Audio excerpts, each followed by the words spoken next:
ചെലവ് കുറയ്ക്കുക എന്നുള്ളതാണ് ഏറ്റവും വലിയ കാര്യം. പിന്നെ ചെലവ് മാത്രമല്ല, ഒരുപാട് സമയവും ലാഭമാണ്. ഏകതെരഞ്ഞെടുപ്പ് എന്ന് പറഞ്ഞാൽ കുറേ ചെലവ് കുറഞ്ഞ് കിട്ടും.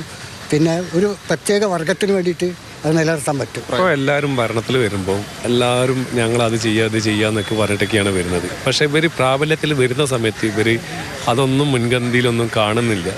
ഈ സമയമാകുമ്പോഴേ ജനങ്ങളെ കാക്കിലേക്ക് വരുന്നു. അതൊക്കെ ഒന്ന് കുറഞ്ഞ് കിട്ടിയിട്ടുണ്ടെങ്കിൽ പാവങ്ങൾക്കൊക്കെ ഒന്ന് ജീവിച്ചു. എനിക്ക് ഇപ്പോൾ പോകുന്ന അതേ രീതിയിൽ പോകുന്നതിനോടാണ് താല്പര്യം. തെരഞ്ഞെടുപ്പ് എങ്ങനെയാണോ തെരഞ്ഞെടുത്തോട്ടെ, നല്ല ഭരണം കാഴ്ചവെക്കുക, അത്രയല്ലേ ഉള്ളൂ, അതേ ഉള്ളൂ.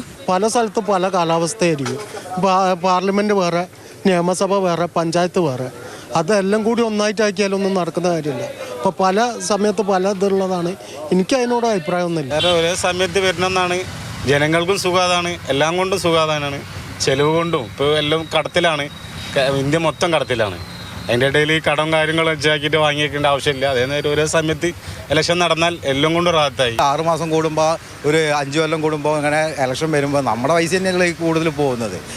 ഒരു ഈ രാജ്യത്ത് ഒരു നിയമം അല്ലെങ്കിൽ ഒരു തെരഞ്ഞെടുപ്പ് അത് ആയിക്കഴിഞ്ഞിട്ടുണ്ടെങ്കിൽ സുഖമാണ്, എല്ലാവർക്കും സുഖമാണ്. ഓരോ ഇലക്ഷൻ വരുമ്പോൾ അത് നമ്മൾ സർക്കാർ അംഗീകരിച്ച ചിലവിൽ കഴിഞ്ഞ് 100 മടങ്ങ് ചിലവാണ് നമുക്ക് ഇതിൽ വരുന്നത്. കാരണം എന്ന് വെച്ചാൽ സർക്കാർ അറിയാത്ത പണങ്ങൾ ഒരുപാട് ഒഴുകിപ്പോയിക്കൊണ്ടിരിക്കുന്നത്. അത് വോട്ട് ഇന്നത്തെ പണ്ടത്തെ പോലെയല്ലേ.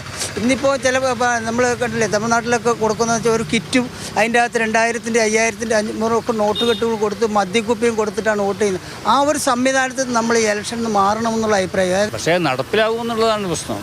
കാരണം നമ്മൾ വ്യത്യസ്തമായ ഇപ്പോൾ പഞ്ചായത്ത് മുതൽ പാർലമെൻറ്റ് വരെ നടക്കുന്ന തിരഞ്ഞെടുപ്പാണിത്. അപ്പോൾ അതൊരൊറ്റ ഘട്ടത്തിൽ നടത്തുക എന്ന് പറയുന്നത് അത് എത്രത്തോളം പ്രായോഗികമാണെന്നുള്ളത് ചർച്ച ചെയ്ത് തീരുമാനിക്കേണ്ട കാര്യം തന്നെയാണ്.